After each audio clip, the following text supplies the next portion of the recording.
David's got it. It's intercepted. Picked off by LAVONTE David. David takes it back the other way. Our next guest, first-time Pro Bowler and just signed a 5-year, over $50 million deal. Congrats on that. Please welcome linebacker LAVONTE David to the First Take desk. Thank you so much for joining us. No problem. Thank you. Congratulations on that. Thank you. Thank you. Much deserved. Yeah. So cheesing too. I'd be permanently cheesing. LAVONTE, in June, you told the Tampa Bay Times that this Bucs defense could be the best ever. Why? Because that's just the type of confidence that I have. You know, the type of confidence I have, the type of mindset that I got to set for the other guys that's out there on the field with me. You know, when we set goals that high, you know, there's no other way we should go. You know, we should always have that expectations from yourself and from the team that you plan on. So when I said that, you know, it was just setting the bar. So every time we're walking on the field, we're trying to have that mindset that we're supposed to be the best team, best defense out there every time we're on the field. So that's what we got to do. See, this is my problem. You and Ryan making me look bad today because Ryan's sitting up there bringing up a year 2 quarterback, and you know, it got me having to pick him last in the conference, even though I know he's going to be a star. That's your decision. And then it's the truth. It's the truth. I mean, just for now, just for this year, but he's still going to be great. And then it's you talking to me about this Tampa defense, and you talk about how confident you are. Y'all were not a good defense last year. Quarterbacks completed 70% of their passes against your defense last year. Y'all gave up 31 touchdowns in the air on defense last year. How in God's name are you going to be a great defense? I feel like it's a whole nother year. It's a whole nother year. A new defensive scheme, new defensive mindset. The way we did things last year, you know, we kind of like threw that out the window, and now we getting guys more comfortable with playing this scheme. Guys playing football the way that they know how to play football. You know, not thinking too much, not thinking about playing a certain technique. They just out there playing football, being best athletes that they can. Which was my question. You know, Lovey and you know the former staff was kind of a cover 2 staff, and which is not for athletic linebackers like you and Quan.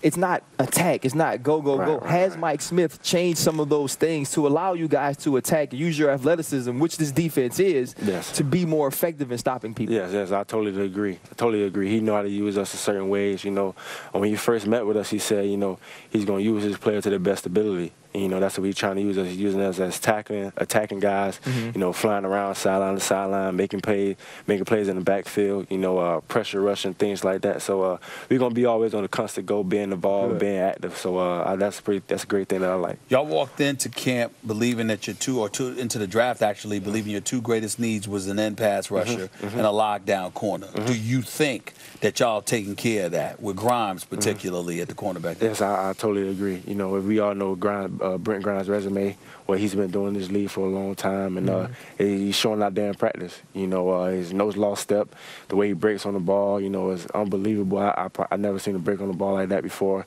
You know, to be a smaller guy, I mean, his vertical is he's jumping out the building. You know, he's jumping out there with big guys. So, and then adding Robert Ayers and then getting Jacquees back and also adding Noah Spence has been really promising for us. When you look on film, man, you can see those guys getting off the ball, how much they, you know, disrupt the pass rushers in practice. You know, they have that competitive mindset, and that's what we need. It's been 13 years since y'all won a playoff game. Yeah. It's a long time. Yeah. That's since Super Bowl 37. Y'all haven't won the Super Bowls. Y'all haven't won a playoff game since Super Bowl 37. Yeah. Do y'all talk about that at all amongst yourselves? Yes, of course. What do you say? You know, our main goal is to make it to the big dance. Make it to the big dance. We want to be in Houston at the end of the year. But we know as it starts one day at a time. You know, we got a whole new staff, you know, different players, different mindset. So we got to get guys to buy in what we're doing. And, you know, me and Gerald on defensively, you know, being the leaders, we always talk about it. You know, we tired of losing, man. Tired of losing, to be honest, tired of losing. You know, he always joke around with me about, you know, playing from high school, little league, going up to college. I was always, you know, had winning records, but got to NFL, you know, it's been losing. He was like, man, no wonder you always pissed after the loss. I mean, you know, I'm not used to it, you know, and I don't like it. So we got to get everybody on board, man. We got to take it to another level. So I watched you walk up here, and you're not a big dude. No. Like, you're really not. And you're all over the field, and you make plays, but you're a special talent. When you look at a guy like Quan Alexander, I used to say the same thing about him at LSU. to have a guy who really mirrors the way you play, how exciting and fun is it to know that you two can grow together in that linebacker spot? It's very exciting, man. I mean, sometimes I sit back and watch myself, just watching him, see how he moves, see how he plays, see how athletic he is. And like you said, he's a great talent, smart kid, great football player. And his just attitude, man, his attitude on the football field is just like no fear. Like every time he making a tackle, he just want to dominate the ball carrier, and I like that. That's the type of guy I needed beside of me.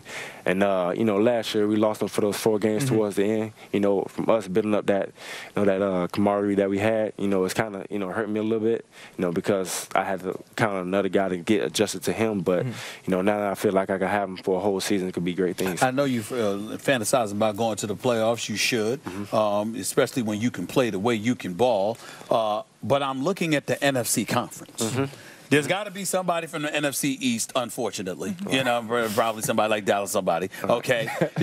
There's got to be somebody from the NFC North, no problem there. It's that bad man, Aaron Rodgers. Got to be somebody from the West. Okay. Cardinals, Seahawks.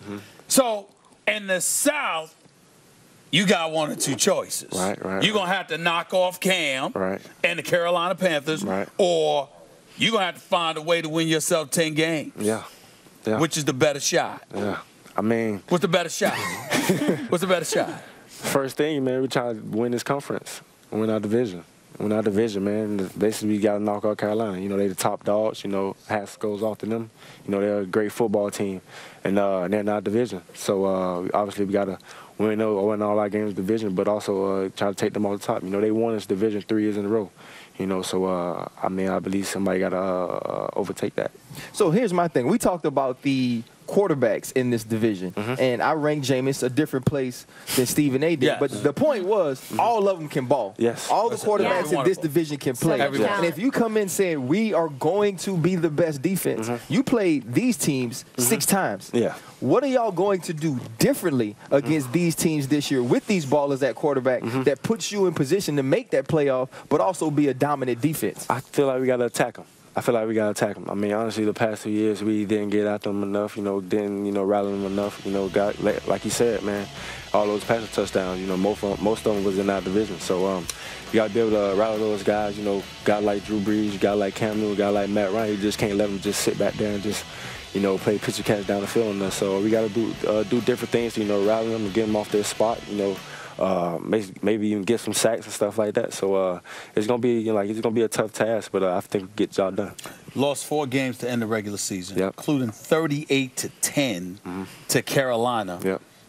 I want to know how difficult this offseason was for you because of the way the season ended. Oh, very difficult, very difficult. Like I said, man, Gerald, man, I take my hat off Gerald, the type of leader he is, man. He's showing it out there, man. He's going from that.